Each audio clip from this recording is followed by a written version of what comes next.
নারায় রিসালাত ইয়া রাসূলুল্লাহ, নারায় গাউসিয়া, ইয়া গাউসুল আজম, দস্তগীর, এই ধরনের স্লোগানের বিধান কি? নারায় রিসালাত মানে হলো রাসূল আকরাম সাল্লাল্লাহু আলাইহি সাল্লামের রাসূল হওয়ার স্লোগান। মৌলিকভাবে এটা দোষের কিছু নাই, কিন্তু রসুল হওয়ার স্লোগান ইয়া রাসূলুল্লাহ কীভাবে হয় এটাতে আমি বুঝি না। ইয়া রাসূলুল্লাহ মানে হে আল্লাহ রসুল।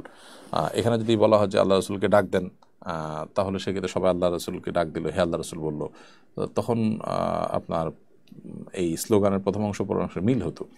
তো নারায় রিসালাত মানে হলো নবী সাল্লাল্লাহু আলাইহি সাল্লামের রসুল হওয়ার স্লোগান, মানে এটা দেওয়ার জন্য আহ্বান করা হচ্ছে। তখন বলা হচ্ছে ইয়া রাসূলুল্লাহ, হে আল্লাহ রসুল। তো হে আল্লাহ রসুল মানে রসুলকে ডাকা হলো, এখানে তার রসুল হওয়ার স্লোগান তো হলো না।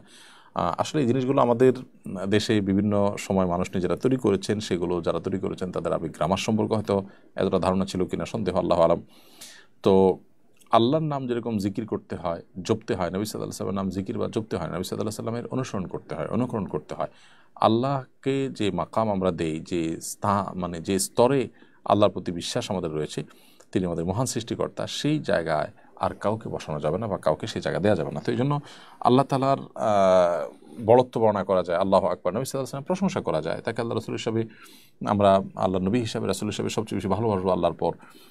তার ভালোবাসা থাকবে আমাদের সবচেয়ে প্রগাঢ়, সেগুলো সবই আপন জায়গায় ঠিক আছে, তার প্রতি ভালোবাসা, প্রেম থাকবে ইত্যাদি। কিন্তু তাকে তার নাম জপা বা তাকে ডাকা, এই ডাকটা আল্লাহ তাআলা বলেছেন যে তোমরা আল্লাহকে ডাকো। আল্লাহ কখনো বলেন রাসূলকে ডাকো, নবী সাল্লাল্লাহু আলাইহি ওয়াসাল্লাম বলেন আমাকে ডাকো, বরং তিনি বলেছেন লা তুতরুনি কামা আতরাদান নাসারা ইবনে মারইয়াম, তোমরা ঈসা আলাইহিস সালামকে নিয়ে যে বাড়াবাড়ি করেছিল খ্রিস্টানরা, সেরকম আমাকে নিয়ে বাড়াবাড়ি করিও না।